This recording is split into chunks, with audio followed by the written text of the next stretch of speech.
यदि आप कोर्ट से तुरंत जो है स्टे लेना चाहते हैं, मतलब अगर आपका ऐसा मन है कि कोर्ट से आपको स्टे मिल जाए, तो ऐसा नहीं कि कोर्ट से स्टे नहीं मिलता है, कोर्ट से भी स्टे ऑर्डर मिलता है। और अगर आपका पहले से कोई केस चल रहा है, मतलब आपका जो संपत्ति है उस पे विवाद है और उससे संबंधित आपका केस चल रहा है, अब दूसरा पार्टी हो सकता है उसको कब्जा करने की कोशिश करे या उस पे कंस्ट्रक्शन करने की कोशिश करे, घर बनाने का प्रयास करे, जबकि पहले से आपका जो है वो केस चल रहा है, तो उस केस में वहां पे अगर कोर्ट से इंजंक्शन पिटीशन जो है का याचिका देकर अगर स्टे ले लिया गया है, तो फिर आप तुरंत एक्शन ले सकते हैं और ले लेना चाहिए। जब भी किसी भी तरह का विवाद हो तो उस केस में आपको जो है स्टे लगा देना चाहिए, ताकि वो स्टे ऑर्डर अगर आप किसी भी अधिकारी को देंगे तो उस पर तुरंत वो कार्रवाई उनको करना ही है। अब सवाल उठता है कि फिलहाल अगर मान लेते हैं कोर्ट से आपको स्टे नहीं मिला है तो क्या करना चाहिए। अभी जो सवाल है उसी से संबंधित है। सवाल ये पूछ रहे हैं कि सर मेरा जमीन कोर्ट में चल रहा है और जो है केस कोर्ट में चल रहा है, दूसरी पार्टी उस पर घर बना रहा है और मैंने पुलिस कंप्लेंट कर दी, तो पुलिस ने वहां पे नकल सवाल की कॉपी नहीं मांगी और जो है कोर्ट स्टे मांगने लगा। कोर्ट जो है वो केस सिर्फ चल रहा है, इनका स्टे नहीं मिल पा रहा है, तो क्या करें। देखिए, सबसे पहले आप इसके लिए एसडीओ को कर दें, ठीक है, ताकि उस पे धारा 144 लग जाए। और 144 लगने का मतलब भी वो एक तरह से स्टे ही है। फिलहाल आपका एक टेम्पररी वे में उस पे जो है 144 लगने के बाद वो स्टे लग जाता है। तो आपको ये करना चाहिए अगर प्रशासन के द्वारा कोई भी कार्रवाई नहीं किया जा रहा है तो। लेकिन आपको कोर्ट से, सिविल कोर्ट में जहां भी आपका केस चल रहा है वहां से स्टे अपने वकील से बात करना चाहिए, ठीक है, कि आपका एक तरह से आपको परमानेंट स्टे मिल जाए उससे संबंधित। हाँ, ये कुछ केस में खारिज भी किया जा सकता है, ऐसा नहीं है कि कोर्ट से सबको जो भी चाहेगा उसको मिल ही जाएगा, इसको खारिज भी किया जा सकता है, लेकिन बहुत ऐसे सिचुएशन को देखने के बाद किया जाता है। तो आप अपने वकील से पहले बात कर लें, इसलिए कि सबका मामला अलग अलग हो सकता है। सवाल है कि ये पूछ रहे हैं कि सर मैंने अपने छोटे भाई के नाम से जमीन खरीदी है, उसमें पैसा मैं अपने ड्राफ्ट से विक्रेता को दिया, क्या मेरा हिस्सा। देखिए, अभी फिलहाल अगर छोटा भाई आपको नहीं देना चाहेंगे तो फिलहाल नहीं दे सकते हैं, वो बेच सकते हैं अपनी संपत्ति, उसके लिए वो स्वतंत्र है,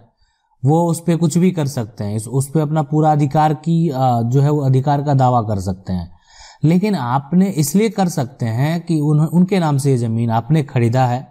और आपने पैसा दिया, तो ये पैसा दिया, अगर मान लेते हैं आपको भाई वो संपत्ति नहीं दे रहे हैं पैसा, तो आपको ये प्रूफ करना पड़ेगा कि इसका सारा पैसा आपने पे किया और पैसा आपने पे किया और उनके नाम से आपने लिया, तो इसको जो है आज वो रिटर्न नहीं कर रहे हैं, ठीक है। तो ये चीज आपको प्रूफ करना पड़ेगा। तो ये अब फिर मामला कानूनन हो गया, कानूनी प्रक्रिया के तहत आपको ये साबित करना पड़ेगा कि आपने विक्रेता को पैसा दिया, कौन सा पैसा दिया, सोर्स ऑफ इनकम जो भी होता है, बहुत तरह की चीजें होती संपत्ति खरीदने में, तो वो सारा कुछ यहाँ पे आपको देना होगा। सवाल है कि जवाब मैं पूछ रहा हूं बहुत दिन से और प्लीज रिप्लाई। फर्जीवाड़ा से जमीन हड़प लिया। देखिए, आज हम आपका जरूर आपको जो है बेहतर उपाय बताने का प्रयास करेंगे और उसका कोर्ट में केस चल रहा है। ऐसा क्या किया जाए कि देखिए, इस केस में मान लेते जो भी आपका विवादित जमीन है, अगर आप चाहते हैं उस पे कि बुआई जुताई ना कर सके जब तक फैसला ना हो, ठीक है। देखिए, जमीन फिलहाल जिसका भी एक तरह से दखल है ना, तो वो हो सकता है उसको यूज कर सकता है। लेकिन जब आप उस पे कोर्ट से स्टे ले लेंगे, परमानेंट स्टे ले लेंगे, इंजंक्शन पिटीशन आप जो है वहां पे कोर्ट में फाइल करेंगे, ये इसके लिए संबंधित जो भी है, यानी अपने वकील से बात करेंगे। हाँ, वो आपको अगर स्टे मिल गया तो आप वो जो है उस पे खेत पे दोनों पार्टी, ऐसा सिर्फ एक नहीं, दोनों कुछ नहीं कर पाएगा, है ना। तो अगर आप चाहते हैं कि कोई भी वो बुआई जुताई ना कर सके जब तक फैसला ना हो, तो उस केस में आप ये जब तक अगर आपको स्टे मिल जाता है तो आप उस पर रोक लगवा सकते हैं प्रशासन के द्वारा, प्रशासन का मदद लेके आप उस पर रोक लगवा सकते हैं। सवाल है कि सर मेरे पास 1965 का जो है जमीन का डीड है लेकिन रसीद कोई भी नहीं है, तो उस जमीन की रजिस्ट्री करनी है तो रसीद कैसे जो है वो निकलेगी। देखिए, अगर जो है आपके पास 1965 का जो जमीन का डीड है ना, और मान लेते हैं कोई भी रसीद नहीं है, ठीक है, तो आपको क्या करना, सबसे पहले जो है करनी है तो रसीद कैसे निकलेगी, तो रसीद का नकल कभी तो अगर कटा होगा, है ना। अगर 1965 का डीड है तो मान हो सकता है अगर उसका दाखिल खारिज नहीं आपने किया, अब दाखिल खारिज नहीं हुआ तो उसका रसीद नहीं कटा होगा, लेकिन अगर आपके दाखिल खारिज हुआ है तो कभी ना कभी हो सकता है रसीद कटा होगा। तो आप उसका जो है अगर रसीद कटा होगा तो उसका आप जो है इंफॉर्मेशन यानी जो है आप एक तरह से जानकारी जो है वो आप अपने जो अंचल के राजस्व कार्यालय है वहां से पता कर सकते हैं, है ना। अपने आरटीपीएस से इस बात की जानकारी ले सकते हैं। लेकिन अगर इसका दाखिल खारिज नहीं हुआ तो सबसे पहले, अब ये तो बहुत पुराना पहले का है, तो उसके दाखिल खारिज के लिए आपको जो है जो राजस्व के अधिकारी हैं अंचल स्तर के, उनसे आपको जो है बात करना पड़ेगा। उन जो है यानी कर्मचारी पटवारी से आपको जो है मिलके बात करना पड़ेगा कि इसका दाखिल खारिज नहीं हुआ। अब उसके लिए आपको क्या प्रक्रिया है, अगर सारा कुछ पुराना रिकॉर्ड होगा जो कि रिकॉर्ड में मौजूद नहीं होगा तो फिर अलग नियम है फिर, ठीक है। तो पहले आप एक बार ये पता कर लें, अगर आगे हो और भी अन्य कोई समस्या होगा तो आप हमें कमेंट करेंगे, लेकिन पहले आपको पता कर लेना चाहिए अंचल स्तर पे, और उसका ये पता कर लेना चाहिए कि इसका दाखिल खारिज हुआ या नहीं हुआ। सवाल है कि सर मेरा 2 नाना थे और जो है पंजी 2 में एक नाना का नाम है और वो जो है यानी पे भेज रहे हैं, क्या करें, है ना, जिससे कि मेरा हक मिल जाए। इंपॉर्टेंट है, देखिए यहाँ पे 2 नाना है अगर जो भी, और पंजी 2 में एक नाना का अगर नाम है और एक नाना का नाम नहीं है,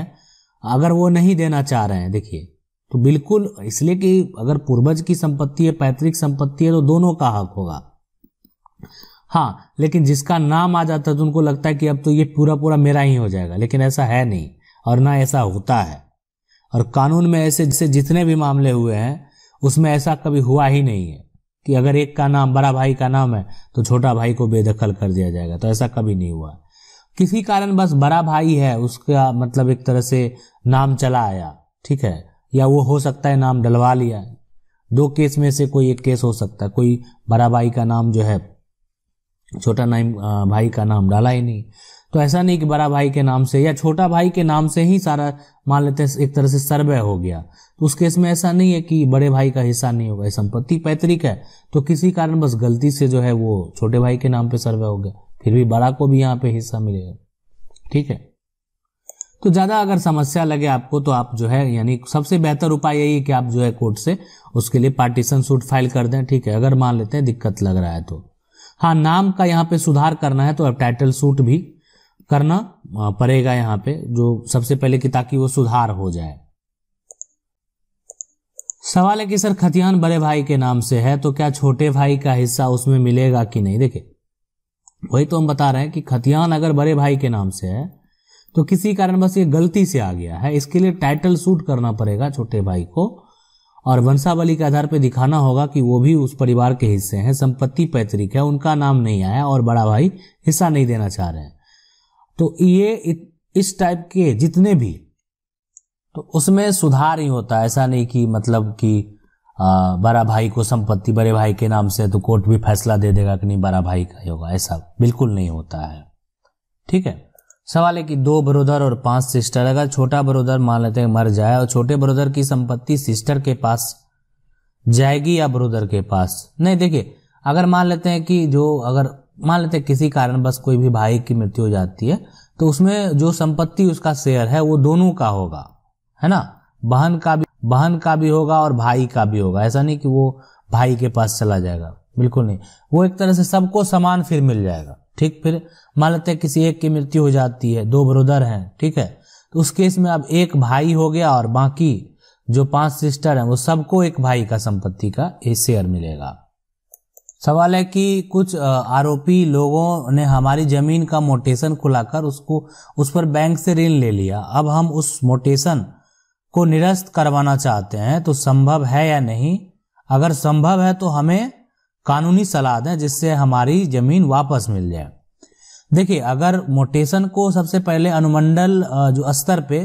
जो भी राजस्व के अधिकारी हैं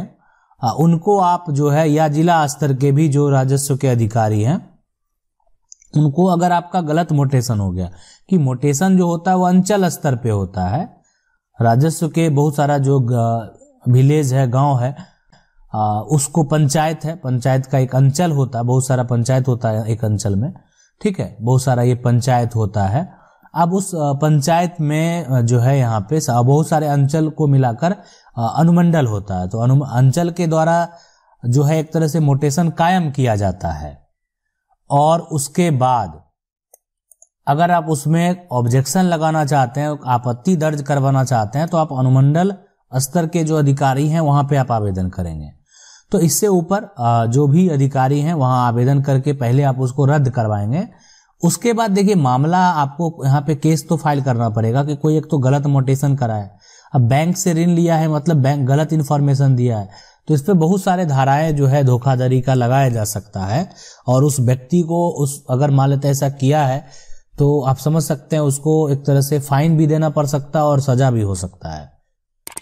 आशा करते हैं वीडियो अच्छा लगा होगा। वीडियो अच्छा